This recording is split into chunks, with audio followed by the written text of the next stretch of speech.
Entonces, para nosotros buscar agua, primero tenemos que hacer un estudio geológico, hay que ver dónde está ubicado el área de interés para ver qué condiciones cumple para que ésta pueda almacenar agua, ¿no?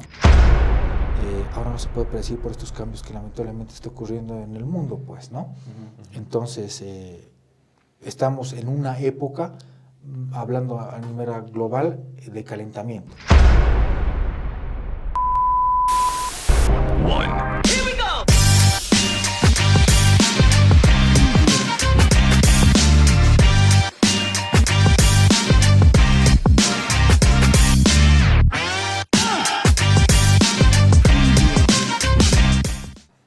Muy buenas a todos y bienvenidos a Mixtura Podcast en esta segunda temporada. Soy Brian Dallens. Y bueno, yo soy nuevamente aquí Alejandro Alarcón. Sí, porque otro no puede ser. Y bueno, hoy estamos en un nuevo episodio y bueno, vamos a hacer una pequeña intro como siempre lo hacemos en este nuevo formato. Y Alejandro, ¿tú te acuerdas de nuestro viaje a San Ignacio? Sí, justamente, ¿no? Esta problemática que tienen las comunidades con respecto al agua. Ya. Que creo que es un problema, no solamente en San Ignacio, si te acuerdas también. En San Borja. En San Borja, en Beni. Y ahora también a nivel nacional hay esta problemática en Cochabamba. Se han declarado varios municipios en emergencia. Y también, si no me equivoco, en algunas regiones de Potosí, a lo que hemos podido ver en las últimas noticias. Pero más ¿no? allá fuera de nuestra ciudad, hay épocas donde no llueve, entonces esto hace que no haya agua también en zonas. Sí, incluso si te acuerdas, en nuestra misma ciudad, aquí en La Paz, había este problema de que estaba bajando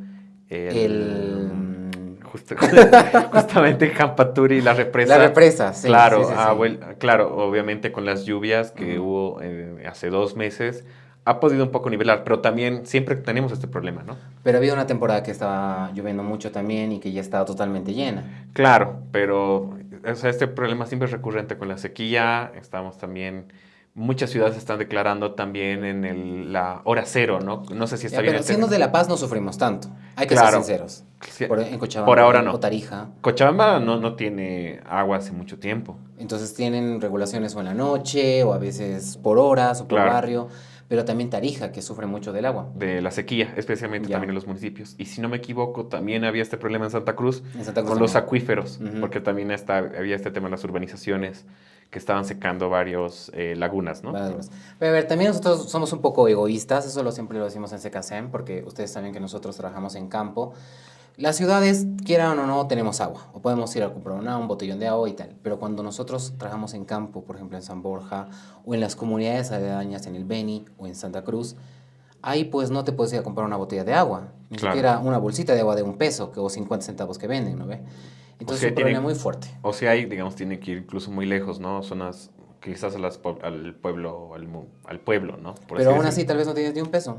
Claro, Ya. porque tienes que ir claro, sí, tienes razón. O sea, ahí tenemos que también ser un poquito empáticos en ver cómo otras regiones de Bolivia sufren tanto que nosotros, bueno, para nosotros no es un problema también, ¿no? O como el caso de los chimanes, ¿no? Que si bien está el río, el agua está contaminada. Y Pero ¿qué hacen? Lo toman, lo sí. beben. Pero bueno, definitivamente el agua es un gran problema que aflige no solamente a Bolivia ni en la Un parte, tema mundial. digamos, es un tema mundial que seguro que a futuro dicen que va a haber una guerra del agua también a futuro, que será el próximo, ¿no? Claro, motivo. ya para ir, digamos, cerrando y hablar con el invitado, más que todo se habla un poco del día cero, ¿no? Donde, por ejemplo, México está próximamente a estar al día cero, donde realmente se declare sin agua. Claro. Entonces va a tener que recurrir a represas de otras ciudades. Santiago de Chile, si no me equivoco, también sacó un artículo que están también esa posibilidad. Entonces, bueno, creo que se está hablando más de ese tema, ¿no? Como problemática también a nivel global. Claro, pero bueno, ahora vamos a presentar a nuestro invitado esta semana, un profesional, por supuesto, que nos va a aclarar ciertas dudas que siempre tenemos.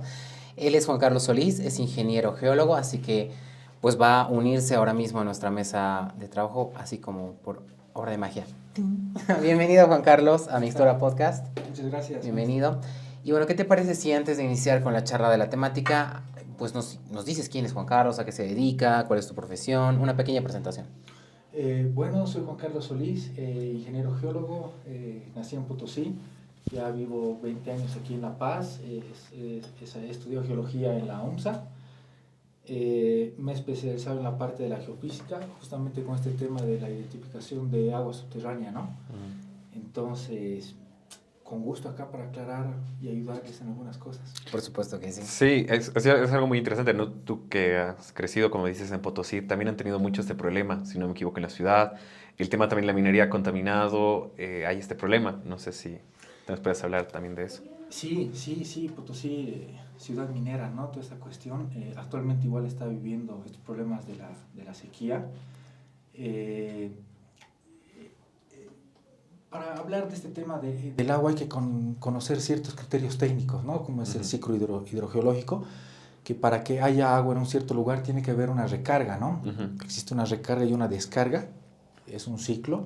Entonces generalmente las recargas se van produciendo ya sea por las lluvias o por los deshielos, ¿no? Por la parte glaciar. Claro, como los llamados, por ejemplo, los ríos voladores, ¿no? Por ejemplo, algo que no ve Brian, nosotros hemos estado, ¿no? Por ejemplo, en un foro de salvar la Amazonía, y a veces también como ciudadanos de La Paz lo vemos estos problemas muy lejanos, pero sin embargo, hablando de La Paz, un poco porque nosotros hemos vivido esa problemática, necesitamos de la Amazonía, ¿no? Para que haya este ciclo del agua con los nevados. Entonces, no sé si nos puedes explicar un poco más este tema, ¿no? De la importancia quizás en eso. Sí, justamente es como funciona esta cuestión del agua, ¿no? Hay recarga y hay descarga. Entonces, lamentablemente, esta cuestión del cambio climático, donde estamos ahora en una época de bastante, bueno, del calentamiento global, donde está afectando mucho, que ya hace otros millones de años atrás ha ido pasando también, ¿no? Es una cuestión bien cíclica. Ahora estamos viendo esta cuestión del calentamiento. Entonces, eso produce de que se vaya evaporando y vaya disminuyendo pues, las precipitaciones pluviales, ¿no? Y a la vez también se ocurre que los glaciares pues, se vayan derritiendo, ¿no? Entonces, eso lamentablemente está mermando en el tema de la recarga a los acuíferos. Entonces, es por eso que se está evidenciando bastante sequía en diferentes lugares, ¿no? Y también hay que considerar de que el tema del agua, hay lugares donde se pueda almacenar y hay otros lugares donde simplemente fluye y acaba en el océano, que es el último lugar donde acaba, ¿no? Sí, antes, digamos, de que Brian quizás entre y explique un poco la situación que está pasando en San Ignacio, que nosotros hemos ido a hacer hace poco con Secasem, un monitoreo. Este tema de los acuíferos, por ejemplo, se está hablando mucho en La Paz, sobre todo, por ejemplo, que hay poblaciones que, si no me equivoco, yendo por Jampaturi y por estos sectores, eran zonas mineras, ¿no? Entonces, tú debes saber que, mejor que nosotros, que para el tema, por ejemplo, de extracción de oro se necesita un poco del agua junto con ahora está muy polémico el mercurio, para hacer esta limpieza, para sacar, ¿no? Porque justamente, por ejemplo, Choqueyapu, o sea, ¿por qué se llama Choqueyapu? Porque era el río del oro, ¿no? Entonces, había estas pepitas de oro, entonces había estas extracciones, y eso, por ejemplo, dice, ¿no? Que, no sé si nos puedes hablar quizás un poco de las normativas o qué condiciones geológicas, por ejemplo, deberían tener las mineras para poder evitar, por ejemplo, la contaminación del agua. Que, por ejemplo, estas mismas regiones mineras que se están encontrando, esta agua va y nosotros estamos tomando. Y eso también está yendo hacia las zonas un poco más al sur para recargar, por ejemplo, para el tema de riego. Entonces, no sé si un poco antes de que dar la palabra más un poco a Brian, nos puedas hablar, ¿no? ¿Cuáles serían las condiciones para evitar esta contaminación, quizás, ¿no? Sí, bueno, lamentablemente en el tema minero no existe una regulación, una norma que restrinja o se aplique de forma correcta para evitar esta contaminación, ¿no?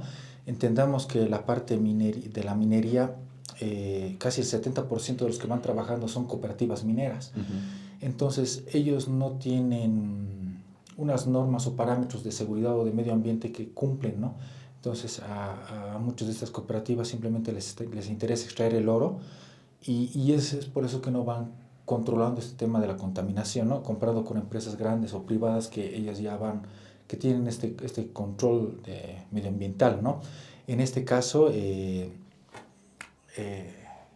normar y controlar todas estas cooperativas es un poco complicado, ¿no?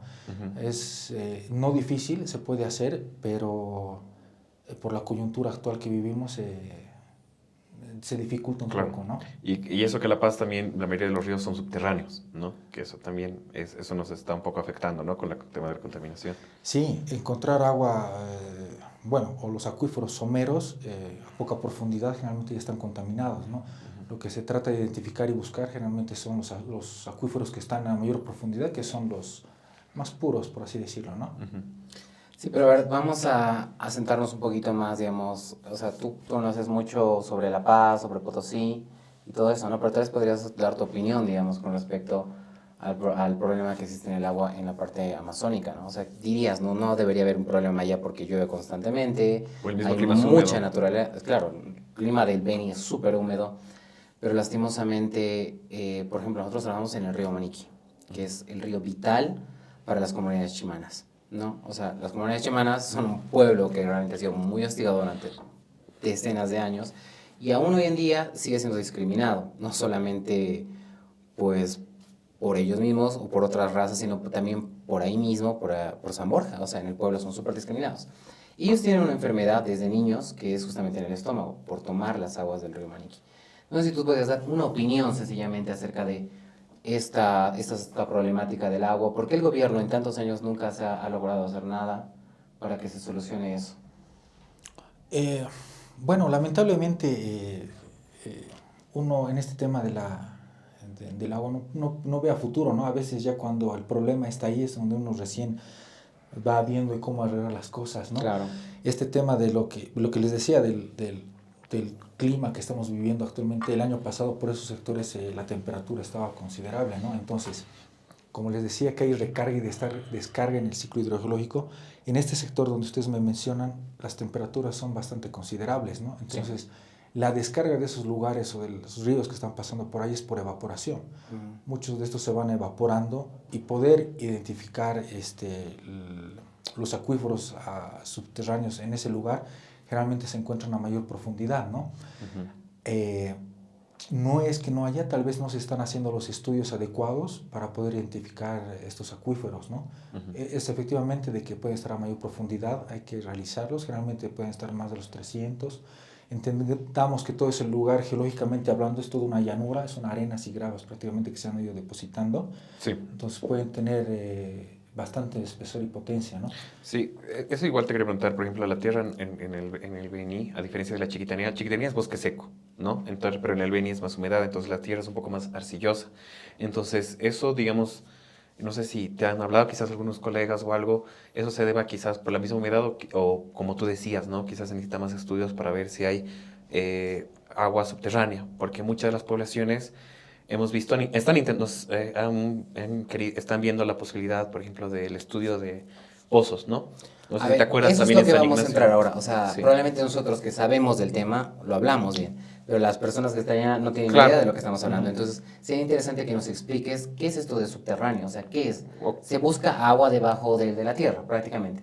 Pero ¿nos puedes explicar un poquito más así a detalle? Sí, claro. Generalmente el agua se puede acumular en los poros de la roca. La roca puede estar generalmente formada, bueno, hay la roca que es bien compacta, que está prácticamente, tiene fracturas. Imagínense que esta es como cemento. Y la otra que es material más suelto, que son las arenas, las gravas, que es material sedimentario, que generalmente ahí es donde más fácil es localizar agua. Para que me entiendan, imagínense que tenemos la roca y los sedimentos, material suelto y material compacto, la roca, ¿no? Entonces la roca donde almacena agua generalmente son en sus fracturas. Imagínense que tienen un bloque de cemento, ¿dónde va a estar el agua? Va a estar en las fracturas, de forma irregular y complicada de identificar, comparado con material que es más suelto, sedimentos, arena, gravas, arcillas, ¿no? Que esta se comporta más o menos como la esponja. Indiferente de dónde puede estar el agua, se distribuye en toda su extensión, ¿no? Entonces, para nosotros buscar agua, primero tenemos que hacer un estudio geológico, hay que ver dónde está ubicado el área de interés, para ver qué condiciones cumple para que ésta pueda almacenar agua, ¿no? Pero como, digamos, vamos a hacer un ejemplo. Llegamos a Manguitos, que es una comunidad de ella. ¿Ya? ¿Qué hacemos? O sea, digamos, bueno, aquí hay agua. No. No. ¿Qué se tiene que hacer? Lo primero se hace un trabajo de gabinete, ¿no? Buscar el lugar donde vamos a ir, verlo de forma macro, desde arriba, viendo geológicamente cómo se comporta, ver los acuíferos, las geoformas que se pueden almacenar agua. Mientras más unión de ríos captamos y encontrar la unión de estas, el río es mucho mejor, ¿no? Porque vamos a tener la fuente de varios. Entonces, ese estudio se hace en gabinete. ¿Qué es eso? En Cuéntanos. gabinete, en la oficina, ¿no? O sea, digamos, ahora digamos, nos reunimos y pensamos dónde va a estar. Claro, ahora O sea, sí. no necesita una maquinaria o algo para averiguar dónde hay agua. No, puedo traer a mi computadora, mostrarte, Ya. claro, con mapas geológicos, imágenes satelitales, geomorfología, la hidrogeología, para ver en qué dirección o a dónde está yendo los ríos, ¿no? Ya. Incluso el uso de drones, ¿no? También he visto Sí, alguna vez. claro, mientras más datos se tenga, es mejor, ¿no? Menos ambigüedad en los estudios tiene. Entonces, una vez que se tenga estos criterios o estos análisis que se vayan realizando, uno ya sabe en campo dónde ir a hacer el estudio, dónde verificar. Una vez en el terreno, se puede hacer estudios geofísicos. Estos estudios geofísicos son métodos indirectos donde nos pueden indicar a qué profundidad y cuánto de espesor puede tener el material que almacena el agua. Eso es una máquina. Es Ok. una máquina, sí, es un equipo geofísico. Bueno, son equipos que pasan corriente Ujú. por el suelo y van midiendo las propiedades físicas, ¿no? Hay distintos métodos que miden, que detectan el agua, ¿no? Pueden ser métodos eléctricos, pueden ser métodos electromagnéticos. Incluso hay uno de resonancia magnética que también detecta de forma puntual el agua, ¿no? Que se estaba haciendo la prueba en Francia. No es muy comercial, hasta donde yo sepa, tal vez ya está más común, pero aquí en Bolivia se utiliza más que todo el método eléctrico, ¿no? Que es simplemente pasar corriente y vamos identificando en base a las resistividades la litología que podemos encontrar. Entonces, con el criterio y los estudios geológicos, podemos interpretar si encontramos agua o no, a qué profundidad. Una vez que tengamos este estudio geofísico, nos ayuda para ver dónde perforar, ¿no? Ujú. Porque no podemos ir a ciegas y decir, aquí perforar. Claro, o sea, porque sería increíble, ¿no? Que digas, hay agua debajo de la tierra, bueno, pues debe haber aquí. No, Porque esos no. estudios también igual no son 100% efectivos, a lo que tenemos entendido, ¿no? Que hay una probabilidad de que haya agua ahí. Exacto. Como digo, mientras más estudios vamos uniendo, se vayan realizando, mientras más métodos geofísicos también se haga, la ambigüedad se va reduciendo, ¿no? Entonces la certeza va creciendo para que sea más exitoso el estudio. Lamentablemente no se llegan a invertir como tantos estudios, generalmente se hace Sí. uno. Depende del estudio previo, como les digo, que se haya realizado, se puede tener un cierto grado de certeza, ¿no? Al momento de perforar. La única forma también de comprobar qué calidad tiene esa agua es perforando, ¿no? Con la geofísica no se puede identificar eso, simplemente se puede dar un parámetro de qué profundidad y cuánto de espesor podría ser. Porque el agua que está ahí tampoco es cristalina. O sea, puede ser y puede ser que no. Sí, eso solamente se va a saber perforando, ¿no? Porque nosotros, por ejemplo, que en nuestro viaje en San Ignacio hemos encontrado un pozo de solamente 50 metros y tenía, pues, o sea, nos explicaron que tenía como filtros para que el agua salga cristalina, porque no era agua totalmente Claro, cristalina. claro. Si es como me indica de que es un sector arcilloso, sí, ¿no? Era San Ignacio es terroso. No, súper no, tierno. yo creo que para el siguiente segmento, o sea, la siguiente parte del podcast quizás podríamos hablar un poco más, ¿no? De qué gran conveniente podría ser para estas dos regiones, incluso que estamos haciendo como proyectos, ¿no? Sí. Ya. Bueno, entonces vamos a una pequeña pausa. Sí. Sí, perfecto. Vamos a un pequeño cortecillo y ya volvemos con más de Mixtura Podcast.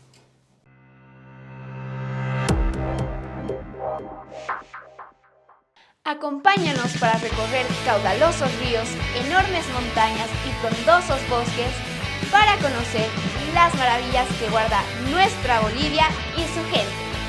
Como también analiza con nosotros las diferentes realidades de la vida cotidiana de cientos de personas que luchan día a día contra diferentes problemas. No te pierdas semana a semana los episodios de En Ruta solo por CKC.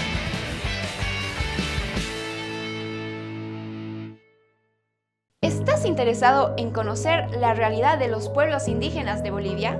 ¿Te llaman la atención temas de género, derechos humanos, lucha contra la violencia, democracia, protección del medio ambiente y tecnología?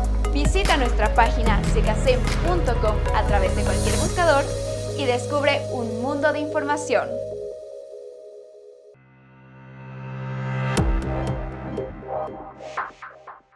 Bueno, estamos ya en la segunda sección. Hemos podido conversar un poco acerca de las problemáticas que existen. Estamos Bueno, se ha declarado, creo que faltaba decir, ¿no? Como los años donde hubo más sequías a nivel global, especialmente en todo lo que ha sido nuestro hemisferio. Hemos pasado un verano, o sea, estamos en invierno obviamente, pero en el último verano, por ejemplo, se ha declarado unos más calientes y también que se va a extender aún más la sequía. Y como sabemos, también en CKC, y siempre también lo decimos, las personas o los lugares más vulnerables son el área rural, ¿no? Por ejemplo, en los lugares donde trabajamos, que es San Borja, y sobre todo el área de la Chiquitanía, ¿no? Donde lamentablemente hasta el día de hoy estamos viendo que han sido afectados por los incendios. No sé si, Brian, un poco también para ponerle en contexto a nuestro invitado, nos puedes hablar, ¿no? Lo que ha sucedido en San Ignacio. Antes de justamente la pausa, estamos hablando sobre el problema que, bueno, el problema no es solamente ni de la Chiquitanía ni del Beni, es mundial. Por ejemplo, también que hemos viajado a Toledo, en Oruro, que es cerca de acá, o sea, no es el oriente, es el occidente aún hay falta de agua. Pero digamos, vamos a las partes más riesgosas. Por ejemplo, San Ignacio de Velasco, tierra súper seca. A ver, llueve un mes en enero, es lo que nos han explicado.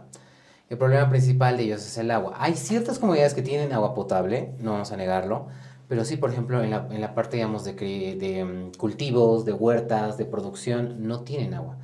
Y en muchos casos tienen chacos que son a kilómetros y kilómetros, ¿no? Ya sé, ¿cómo se llama? ¿Te acuerdas? Los atajados. Los atajados. O sea, bueno, aquí en La Paz no sé cómo lo llamamos, que como laguna. O sea, una laguna artificial. Algo así, son atajados, bueno, naturales, donde, bueno, es su, digamos, su plan B, donde tienen que sacar agua. Pero digamos, desde el punto de vista que vamos viendo, nosotros hemos analizado y en más de 10 comunidades solamente hay un pozo que es solamente 50 metros y en la pausa hablábamos, ¿no? Que es súper poquito. ¿Cuáles serían ciertas, digamos, soluciones u opciones que podríamos ver para esto? Pues la problemática que es el agua, que es tan difícil, ¿no?, de solucionar. Bueno, Brian, desde la parte técnica, como les decía, sería ver la ubicación de esta comunidad, ver qué ríos cerca hay a estos sectores, para ver qué sector es el que se está acumulando o está llevando pues más agua por esos lugares, ¿no?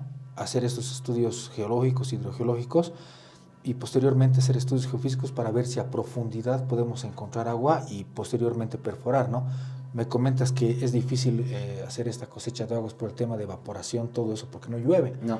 Entonces, la única forma va a ser perforando, ¿no? Haciendo técnicamente, como te digo, perforando, haciendo los estudios previos con varios estudios de por medio, geológicos, hidrogeológicos, geomorfológicos, ir identificando estos y posteriormente perforar. Para poder perforar y hay que hacer una gestión, ¿no? Tal vez hablar con las entes encargadas, ¿no? Ministerio de Gobernación, unidades de pozos que van perforando por esos sectores. Si me dices que a 50 metros han perforado y hay agua, entonces ya es un buen indicio o un buen parámetro para decir que a mayor profundidad puede haber agua, ¿no? ¿Es caro hacer esto? Depende mucho la logística, el tema de transporte, más que todo para perforar. Para hacer el estudio previo geológico y geofísico, no es tan caro. El estudio de gabinete, ver en qué lugar está y ver si cumple las condiciones, no es tan caro. Un ejemplo, ronda máximo, por ejemplo, unos $1,000. Un ejemplo, no puede ser mucho menos, puede ser hasta 3,000 bolivianos, puede ser, ¿no? Pero la perforación es cara. La perforación es cara. ¿Por qué? Por el tema de logística, cómo van a armar. Puede ascender, ¿no? Por metro generalmente van cobrando, desde 100 bolivianos por metro hasta 250 puede ser. Depende mucho por el material, todo eso, ¿no? Cuánto van a perforar y cuántos metros es lo que necesitan pues excavar o perforar, está en función al estudio geofísico. El estudio geofísico, cuánto cuesta, dependiendo del método que se utilice, desde sondeos eléctricos verticales, que son estudios puntuales, puede oscilar igual entre sus rangos de $500 a $1,000, dependiendo de la cantidad, y a un estudio más detallado, digamos, con mayor cantidad de datos, que son de tomografía eléctrica, que se pueden hacer unas 2 o 3 líneas recomendables, ya pueden oscilar sus $2,000 o $2,500, ¿no? Sí. Y digamos, esto sería una solución, o sea, esta podría ser una solución a largo plazo, o también esto depende de no sé si decirlo así, de la cantidad de agua que haya, porque no sé qué pasa, o sea, ¿cuánto tiempo más o menos? Tiene de vida, ¿no? Un pozo. Claro, o sea, hasta que se seque o eso. O no se puede saber. O eso depende, ¿no? Exactamente no, como les decía, tiene que haber recarga. Esos acuíferos tienen una recarga, ¿no? Y si lamentablemente no llueve o el área que está aportando los ríos deja de aportar, los niveles de agua de los acuíferos cada vez van a ir bajando y se van a ir reduciendo. Entonces, decir que ese estudio va a ser, pues, va a durar mucho tiempo, no. Esta cuestión del clima no lo podemos manejar ni predecir, ¿no? Hay una tendencia. Están bajando los niveles, es mucho calor, entonces cada vez va a ir bajando los niveles. Lo recomendable es perforar lo más profundo que se pueda para evitar estas cosas, ¿no? Cosas que van bajando. ¿Hasta cuántos metros pero se puede perforar? O sea, ¿cuál es lo máximo? Bueno, hay maquinarias que perforan hasta 300 metros, 200 metros, dependiendo. Pero eso no es mucho. No es mucho, para el tema de agua está dentro del promedio.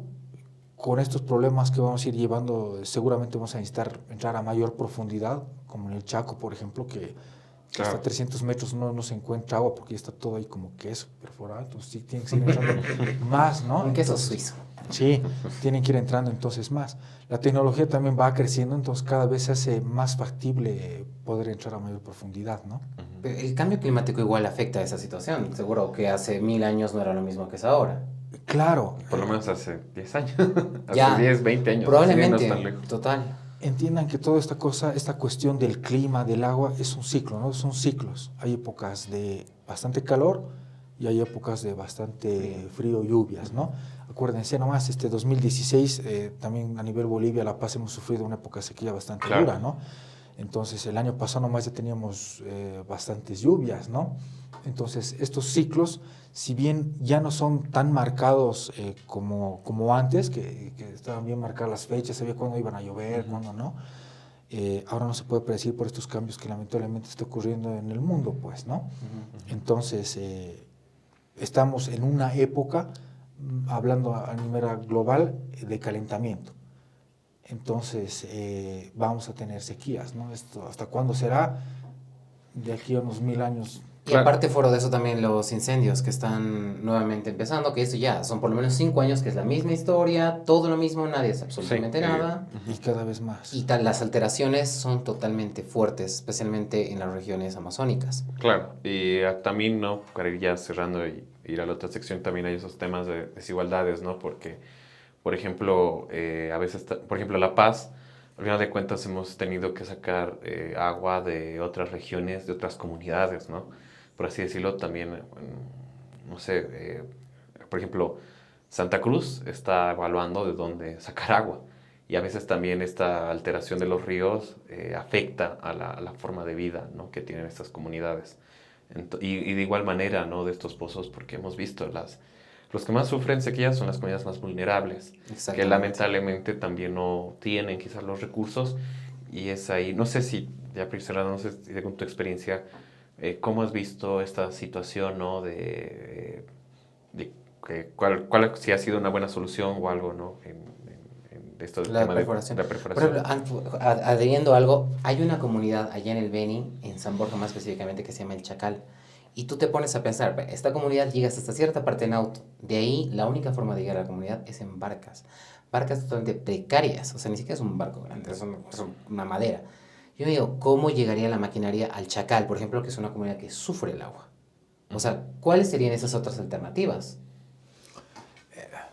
Bueno, mira, si me dices que también llegan con barcos y todo eso, quiere decir que también el agua está ahí, ¿no? El río Maniqui, 100% contaminado. Había que ver la forma tal vez de purificar y ver esas cosas, ¿no? Hay que ver también alternativas, tal vez no sea la solución simplemente el tema de perforaciones. Pero hay otras opciones. Claro, también con ingeniería se puede hacer varias cosas, ¿no? Hay Claro. solución para todo, el tema es la inversión que se necesita a veces, ¿no? Entonces, habría que ver también la cuestión de purificar, si también cuál es más rentable, ¿no? El tema de perforaciones tal vez, y como si tú me dices que el sector también es difícil llevar la maquinaria, entonces habría que ver la forma de cómo descontaminar, digamos, esta cuestión de cómo poder ir purificando el agua que está por ahí, ¿no? De hecho, en SECASEM, justamente nosotros apoyando a estas comunidades, hemos entregado y hacemos entrega cada año de purificadores de agua, ¿no? Para que Claro, ellos pero puedan- como una solución Pero rápida. bueno, una solución, digamos, poca, ¿no? Porque el purificador te dará pues, un Tiene su litro de agua en límite, ¿no? mucho tiempo, ¿no? Tal vez No, en futuro... más. ¿Más? ¿En una hora? No, sí, claro. Ha sido una respuesta rápida, pero nos gustaría no... Que sea algo más grande, quizás. Claro, Más efectivo. más efectivo, ¿no? Ujú. Entonces, como tú dices, se tendría que hacer más estudios, ¿no? Más estudios. Ujú. Pero bueno, a ver, vamos a ir aterrizando un poquito a este podcast que se está volviendo un poco serio. Y vamos a ir con un sector que se llama Mix Palabra. ¿De qué se trata? O sea, no, yo te voy a decir una palabra y tú, pues a lo primero que te venga a la mente lo dices. Así como Ok. para ya un poquito relajarnos. Sí, hay un problema, pero bueno, no podemos tampoco hundirnos en un vaso de agua. Son 10 palabras. Tú lo primero que se te venga a la mente, Juan Carlos. ¿Te parece? Ya, pues. Empezamos en Mix Palabra entonces. La primera palabra sería agua. Vida, Minerales. recurso, Erosión. desgaste, Sequía. problema, Subsuelo.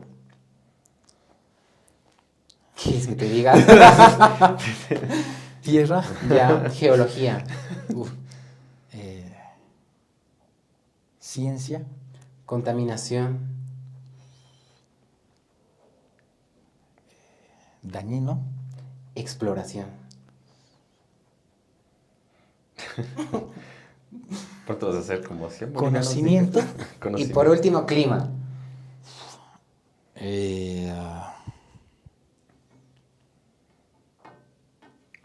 Ti. Vamos a hacer como el programa. ¿cómo se llama? hábitat. Ya, perfecto. Ya, desde el próximo podcast, si tardan harto, les pinchamos con algo. O con alarma. Pero bueno, ya vamos avanzando. Sí, bueno, no, quizás, bueno, nos gustaría, siempre preguntamos un poco algo más personal, ¿no? A los invitados y quizás, no sé si recomendarías algo a la población, a los que nos han escuchado, ¿dónde serían las fuentes quizás para, si les interesa este tema, podrían investigar quizás algún libro que te ha ayudado bastante, por ejemplo, en lo que trabajas, algún sitio web, alguna película también en ocasiones, algún O sea, de hecho, personaje? esta parte es como, ¿qué te inspira? ¿No? O sea, Claro. eso que te inspira. Y no vale ni mamá, ni papá, ni familiares, porque ya, Ni ya jugadores hemos de caído. fútbol. Ya hemos caído. No, pues si quieres un jugador de fútbol también, ¿qué te inspira a seguir adelante con tu profesión, como persona? Como decía Alejandro, puede ser una película, una canción, un artista, un jugador de fútbol, no sé. ¿Qué me inspira? Ujú. Bueno, soy curioso y en este tema de la geología es cuestión de interpretar las cosas que están en la Tierra y cómo buscar, ¿no? Entonces, lo que me motiva es eso, ¿no? La curiosidad y saber cómo es que se ha formado, cómo lo podemos buscar, cómo lo podemos sacar. Entonces, eso es lo que me inspira, ¿no? Conocer más de nuestra Tierra y los beneficios que tiene acerca de los recursos, ¿no? Ujú. Bueno, Juan Carlos, ¿qué te parece si cerramos este podcast con, más que consejo, tal vez ver cómo podría la humanidad, digamos, salvarse un poco? Porque el agua es vida totalmente, ¿no? Y es algo que creo que muchos de los que somos citadinos no valoramos tanto, ¿no? O sea, las lavadoras, desde ya las eléctricas, litros y litros de agua. Cuando vamos al baño, nos lavamos los dientes, las manos, despreciamos totalmente mucho, ¿no? Entonces no sé cuál sería tu último mensaje para el cuidado, ¿no? del agua. Ser conscientes, ¿no? Ser conscientes, entrar en razón, que sea un desarrollo sostenible, como dicen, ¿no? Todo lo que vayamos haciendo repercute en el futuro de nuestros hijos, ¿no? Entonces, pensar en ese sentido y de manera consciente, ¿no? En resumidas cuentas, ser consciente. Yo les recomendaría a todos también que vayan alguna vez a lugares que realmente necesitan el agua para que vean las realidades, ¿no? O sea, un día sin agua te vuelves loco. No sé, tú, Alejandro, ¿tienes algo que decir para cerrar esta historia? Nada más, sino que está interesante, un poco, es muy educativo. Educativo. Muy educativo, pero creo que es también importante un poco informarnos, ¿no? Acerca también de esos temas y sobre todo que también estamos buscando proyectos o formas de vidas de resiliencia, creo que esa es la palabra, es también ver, ¿no? Cómo podríamos ver estas alternativas. Porque la crisis viene no solo económica, también ambiental. Ya, imagina que todo junto. La verdad está viniendo todo Imagínate. junto, entonces creo que es momento también de buscar alternativas, ¿no? Perfección. Bueno, Juan Carlos, muchas gracias por haber venido a No. nuestro podcast. Muchas gracias a ustedes, ha sido un gusto y nada, cuando quieran, Claro. de nuevo. Bueno, no se olviden seguirnos en nuestras redes sociales y también en nuestra página web secacen.com, tampoco del Observatorio de Trata, síganos y nos vemos hasta un próximo Mixtura. 3, 2, 1. Here we go!